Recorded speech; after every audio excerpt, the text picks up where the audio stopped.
you. Thank you for joining us on our network. It's 3 Music TV right here in Accra. We're also live on radio on Plus 89.9. It's a pleasure to have you on Culture Daily all the way from Nigeria. Ini Edo.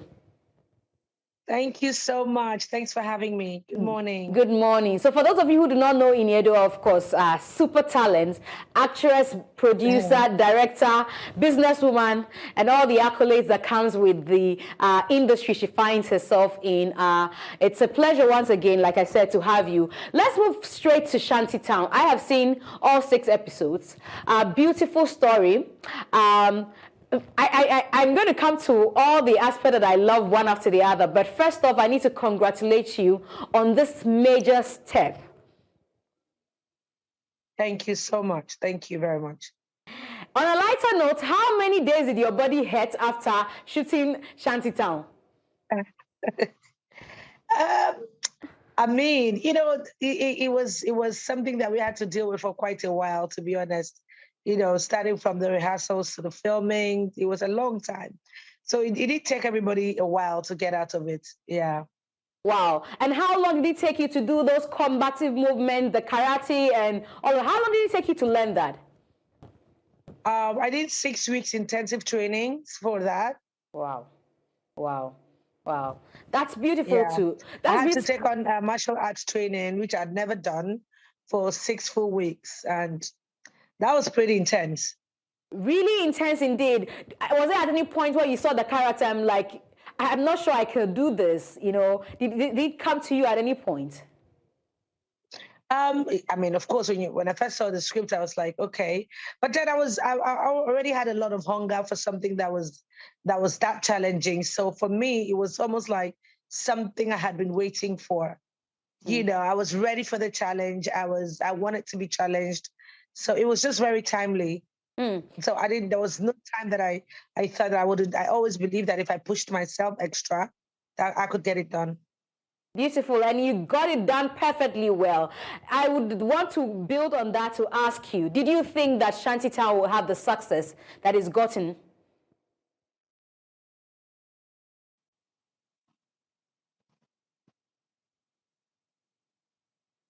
Hello, Ini. I was asking if you thought that at the time you were filming Shanty Town, did you think that it would get the success it's gotten now? I promise you, we knew it was going to be a successful shoot, but the level of, you know, the way that people have received it, we didn't see it coming, to be honest. Wow. What inspired the story? Because I know that you co-produced it, but I'm sure that when it was brought before you, there was an inspiration from whoever had written it and all of that. What inspired the story? For me, it was just, you know, shedding light on the ills of the society, being able to draw attention to something that I felt like, a conversation that I felt like needed to be had by the people. I felt like there was a part of the society that weren't aware of the certain things that were going on in Africa, in our country today. So just bringing that into, you know, everybody's consciousness, for me, was one of the very inspiring reason why I took on that job. Wasn't the story, for me watching from Ghana, I'm like, is this story not far-fetched? Is it exaggerated, or this is reality? There's nothing, I mean, obviously it's fiction. So obviously, you know, you might have to add a thing or two just to make it story worthy. But the truth is, it's not far from the society that we live in as Africans. You know, we all know about human trafficking. We know about organ harvesting. We know about kidnapping and prostitution and all of that. It's I mean, one of the oldest professions as we know it to be. But the truth is, the manner with which it's being operated, it's common knowledge now that these things exist in every part of our society. You know, the whole cartel thing, the fact that it's actually a highly profitable business for certain people who are very influential. It is no longer something that that is in doubt. It's obviously something that is existing in every part of Africa, in every part of the world as it is. Wow. Another thing that got my attention, and I keep telling my people here that I have been to Akwa Ibom before. I have friends from Akwa Ibom. In fact, I have a friend who knows you very well. She's a mutual friend to another friend. She's called M.M. Morgan. So I've met her before. And I have been to Akwa Ibom. And to hear you speak Ibibio, I don't know why it's Ibibio or Ifik. My friends always correct me. To hear you speak Ibibio in that. And I said, how did you even do this? Because I know that it's not the most spoken Nigerian language, but to have, for me, it's like, I don't really care. This is my language. I want it represented in this movie. How did you do that? Wow, first of all, I must commend your intonation. You sound very believable. I was almost going to ask you if are you Akwa Ibom? No, I'm not Akwa Ibom, but Abadie. Right? Abadie, I'm Ghanaian. You just called the Bibio Akwa Ibom, like you got the accent very correctly. I must commend your friends as well. I think they did a good number on you. And my Morgan used to be, she is my very good friend. Yes, so of course that means that we do have very close and intimate common friends. However, for me, I'm a very passionate Akwa Ibom person. I'm very indigenous. I'm very rooted in my culture. I've always been very proud of where I come from, and I've always I realized that there's a huge gap. If you look at the Nigerian culture, it's just a few cultures that are always highlighted in movies or in anything that concerns the creative industry. And I've always felt like that gap needed to be bridged because obviously Akwa Ibom has one of the sweetest languages in the world. People liken us to Chinese, to Taiwan, whatever, So when I had the opportunity to co-executive produce this project, I said to myself, I'd rather not. I've had to speak so many other languages. I've spoken Yoruba, I've spoken Igbo. I've learned Igbo to a point of almost perfection just because I needed to be able to, fit in a certain character for a film. So I'm like, okay, if I've done this for other tribes, I should do this for my own tribe, which is Akwa Ibom. So luckily for me, my partners are very understanding. They're also really creative minds. So the minute I dropped there, I said, look, I think we should switch the characters to Akwa Ibom characters. And they were like, oh, wow, yes, amazing. And, it was just that easy. And the best part of it was that Nse was already a cast in the film. And so she's also Akwa Ibom. So it just made it very seamless. Congratulations on that. And just let you know that I have been to Uyo and I can speak a bit of Akwa Ibom. Let me just say of Ibibio. Let me just say Abadie, Akwa Ibom Ayaya Tutu. I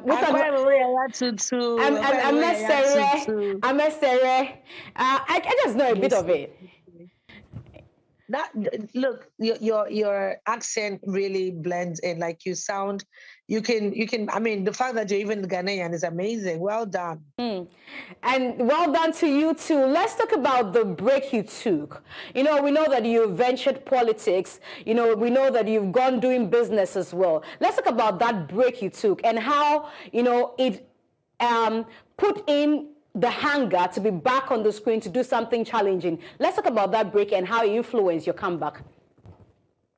Well, sometimes when you feel like you're stuck in a particular place for too long, and maybe you no longer feel the excitement within what you're doing, I feel like it's best to take steps back and try something else. I'm always looking for something exciting to get involved in, So there was a time that I didn't really feel that from acting for whatever reason, perhaps from the roles I was getting or the kinds of stories I was getting or the way that I felt like films were being done. I just didn't get that excitement at some point. And I felt like, okay, I'd like to try something else. I'd like to see what are the passion, I'd like to kind of flame my other passions. I've always wanted to be a business person. And so I took a dive into it. I came up with my skincare product. I came up with quite a couple of things, a fashion line, but everything would still sort of bring you back to everything is still revolved around creativity. And I've always been a creative person. I have creative blood flowing in me. So, you can't really run away from the creative industry. And then I did, of course, I mean, I got an appointment 8 years ago to serve my governor in the capacity of SA on tourism, and then again, I sat back and I looked at it and I said, okay, what can I do to give back to my people? I mean, if I'm giving this position, definitely there must be some kind of impact that I must be able to make on my people. Tourism and the creative industry are sort of intertwined. They literally rub off each other. And so I said, okay, perhaps I start to get back into the films and start to tell stories that can allow me create platforms for people from my place, from my kingsmen, So hence I started looking into stories, started looking into what can I do. First of all, I had this hunger I mean, with the emergence of all the international platforms in Nigeria and in Africa, I felt like, look, with these platforms, there's no limits to what kind of films we can make. We can afford to invest in good projects, understanding that we have platforms that can, guarantee a return on the investment. And so when these projects came up, I just felt like, oh, this is just it. With my experience in politics, with my experience in the creative, in business, I know that the hunger for African content is very great. It's very big globally. And these are all global platforms. So I figured if I brought in what I have learned and then get the right story and then get the right resources to make a film that can be able to compete on an international platform, then I think that we might be moving inches closer to becoming global. Hence this project. When I got the scripts and I got the offer from my partner to do it together, I felt like there wouldn't be any better opportunity than this. So I jumped on it, pulled all the resources. We pulled all the resources we could, and got the best hands, got professionals in every angle, and we designed the way we wanted the production to look, and put all our energy into it. And I mean, that's Shanty Town for you. Definitely, it's done well internationally, and from what I saw with the production, definitely the cost would be intensive. Do you want to share a range with us? How much you spent on this? I don't know how well, I really can't say that because, I mean, with film, you're still spending even up until post-production. You're still spending even with the PR and everything just to keep the film going. So the figure is pretty much over the top. So it's a lot, trust me. It's in millions, to be honest. Wow. But is it looking good? I know that it's gotten huge success. Is it looking good? Do you think that you'll get some returns? Are you going to break even? How does it look like so far? We broke even from the get-go. Wow. We broke even from the get-go. Wow. Yeah. Wow, congratulations. I know that you've done some productions in the past, but after you took a break and you're back with this one, is this giving you the fuel to go and do some more productions? Absolutely, absolutely. As a matter of fact, just right after we finished Shanty Town, when we went to post-production and we saw how beautiful it looked, and, when the whole euphoria started building, we got another story and we jumped on set immediately again. Wow. So we do have another project that is actually in post-production that we've already done. Hopefully we should get to see it before the year runs out, sometime maybe middle of the year. So yeah, it's been a huge inspiration to do much more. The idea is to keep pushing the envelope, pushing it beyond the boundaries, just breaking the boundaries. It's almost like what is going on with Afrobeat today globally. That's what we want to happen to Nollywood. That's what we want Nigerian film industry. That's where we want it to get to. And it's actually really getting there. Let's cast your mind back. The first movie I had the privilege of watching of you is Worlds Apart. That movie was a bombshell. Like, it was the first introduction to Ini Edo. The character you played was so believable. I keep referring to what your mom, Hilda Dokubu, used to say in that movie. I'm Melika. The way you use the cutlery, the training. Like, I love that movie.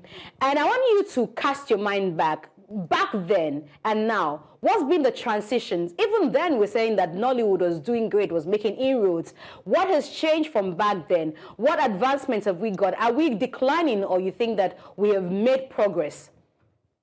We have made land strides progress. It's been slow but it's been consistent. It's been slow but steady. Technically, we have evolved. Story-wise, we are evolving. Talent-wise, it's just things are getting better. Global recognitions here and there, acceptability of who we are as a people. We are driving our culture globally. I mean, it's just, for me, I really enjoy casting my mind back because I believe that everything in life is a journey. You start from somewhere and you watch, it's like you nurture something. So we started from where we were at the point where we would film, filming like a small environment and just with very limited resources. But then we drove our stories from that point to a point now where we can tell stories, using state-of-the-art equipment, using the most sophisticated equipment, you telling stories on, having international platforms carrying our stories.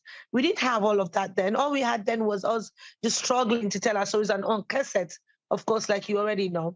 There was cassette and then the DVDs, and then now here we are on Netflix and on Prime TV and all of that. So it's been a slow but really steady, definite progression.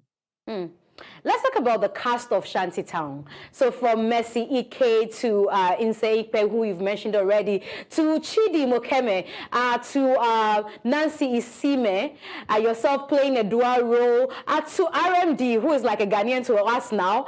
Tell me what went into casting. Did you have to insist on being part of casting, or you just allowed for the casting to be done? So I did have a huge influence on casting. I don't know why I don't I don't know why there's nothing. Did we even get to have a casting director? No, I did have a huge influence on casting. So like I said, I partnered with a lady, Chichinwara, to do this project. And for some reason, she just really, we believed in each other. We leveraged off each other's strength. She knew my strength, my creative strength, and she respects my experience and the knowledge of my experience has been able to give me in the industry. So we respect each other's opinion and we sort of have some kind of trust. And I don't know how would I put it? Let me say that we sort of believe in each other. So everything we did was collective. We would sit together, we discuss the characters. I bring up the names, we deliberate on them. Why do you think this person? Why? It was sort of really, there was a huge synergy in the casting because she also is a very creative person. So any cast member that we mentioned just sort of rhymed. And sometimes we even had similar ideas. Or sometimes, I would just mention a name like Chidi, for instance. Chidi was a bit hard to sell at first, perhaps because he hadn't been in the industry for a while. But then again, it didn't take us so long to realize that there was something there that, I had seen something and trusted that I knew what I was, what I had seen or what I saw creatively. So it didn't take us so much to agree on characters.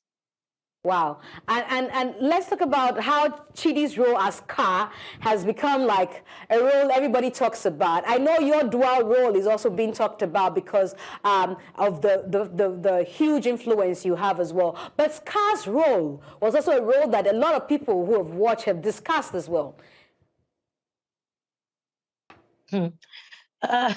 Sky's role is literally, I mean, it's like a revolution, sort of. Sky is literally Shanty Town, so it is. For me, that character was really, really special. We needed a certain character to bring Sky to life. We needed a certain artist, a certain actor to bring Sky to life. And so it did give us a bit of a difficult time to sort of come to agreement on who would play Scar. But we also had a vision of who we wanted Scar to be. And so we weren't ready to compromise. And there were so many amazing actors that were lined up for Scar. But like I had earlier suggested Chidi, because I mean, it was just some kind of gothicness and some kind of unusualness that I wanted for the character. So, because I mean, we needed to see to not see the regular, he needed to come with that element of surprise. The whole story is evolved around Scar. So we didn't want anything that would become like an expected, interpretation of the character of Scar. So hence me looking for some kind of breath of fresh air, somebody with a certain mannerism or with a certain commitment to work, because primarily what it took for Scar's character to come to this level of manifestation was his level of commitment to the artistry of what Scar was supposed to be. That level of commitment allowed him to take out so much time to go and become Scar. We didn't need someone who might not be that challenged. So for Chidi, he understood the assignment. He understood that it was a huge challenge. So he took it and he ran with it. He had all the time to be able to transform himself into a Scar. And I guess that's why we have the level of success that Scar's character brought to Shanty. Just being curious, how long did he take him to get into the character Scar?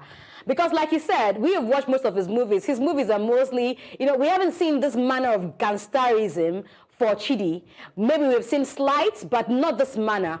So for some of us, we're wondering, how long did he take to become this character? I think I gave him the script, and he did leave the country for about 3 to 4 months. Wow. Yeah, so whilst we were doing post-production, he was busy dissecting Scar. Wow.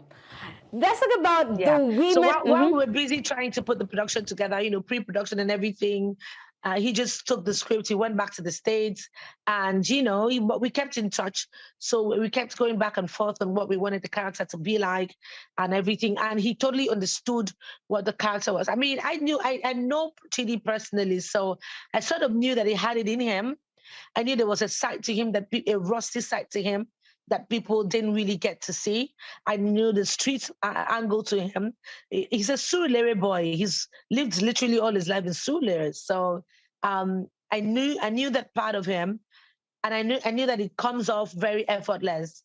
So I saw that, he would be able to slide into Scar's character without making it look like such a struggle, And we're just so happy that we made that decision. Just 2 more things we ask you, then we can say bye to you. First off, I also noticed you just said to me that you partnered a female. I noticed the number of females on the production. It's a driving force, but was it a deliberate agenda, to have more females with you and carry them along? I'm always, I've been female driven, like literally all my life. I jump on anything that gives power to women, that tries to highlight the strength and the high points of women. So like you rightly said, I've done other productions in the past, and guess what? I've all done it in partnerships with females. I believe a lot in a woman and what we are able to do when we set our minds into doing something. And it might interest you to know that 90% of the showrunners were all women. So it's convenient to say that this is a female leading project. Behind the screen, behind the scenes, most of the technical directors were females. The online producers were female. And then, of course, our director is a guy, and, amazing guy, and, the rest of the other guys on the set. But there's this thing about women. When a woman sets her mind onto doing something, they do it more, as in the level of brilliance is, you cannot overemphasize it. There's a power that comes with women when they come together to do things, when they come together to put their ideas and their minds together. It's explosive what they come up with. It's just something that I've come to realize, and I wish to explore some more, to give power to women, to sort of give confidence to women, and to just give them platforms for their voices to be heard. I run an NGO called GEMS, Girl Empowerment and Mentorship Scheme. And basically what we do is empowering women. I advocate for women in politics, political inclusion. I also, empower and mentor these women in small businesses, entrepreneurial development. We do a lot of women in tech as well. So whatever I'm able to do to shine light on women, to give them platforms where they can have a voice, to show what they can do to the world, I'm all up for it. And so yes, it was deliberate. Great, it's looking beautiful. But for us in Ghana, I've seen a lot of characters or actors who are saying, oh, when is Ini Edo going to cast from Ghana? Who are we likely to see? Is there any agenda again to use people internationally? Are you looking at Ghana as well? Do you have any stars in mind or people in mind you want to cast from Ghana? Because they're hungry to be on your production. Wow, that's interesting, considering that Ghanaians are supposed to be like we're supposed to be one family, isn't it? Yeah. I mean, we had so many of them come here. I said, considering that we are like. Oh no, family, I was affirming right? that. I said yes. Say that again. I said yes to that. I'd heard that, and I said yes to it. Yes. So, I mean, I have so many friends from Ghana, so many actors who are my friends from Ghana. So, of course, yes, I'm open to collaborations across the world, wherever, that's the idea. I'm not one of those people that believe that, I have to go to Hollywood, join the cute. No, I believe that our story as Africans, the stories that we have here will bring Hollywood to us. We can get those collaborations, and it's already happening. You can see some Nigerian actors, some Ghanaian actors, doing some things in Hollywood, in American films and all of that. So these collaborations across Africa is very needed. So I'm open. There was a time I reached out to one of my Ghanaian sister to say, look, girl, I think that we should do some kind of collaboration. We should collaborate on a story and then, take it like a tour around Africa. We should, look into stories that affects, that binds us, or that sort of gives us a bond in Africa, some kind of African story where we can tour the world and just, showcase what we have. So obviously I am open to any kind of collaboration. If a story comes up that needs a Ghanaian actor, I have them on my speed list, trust me.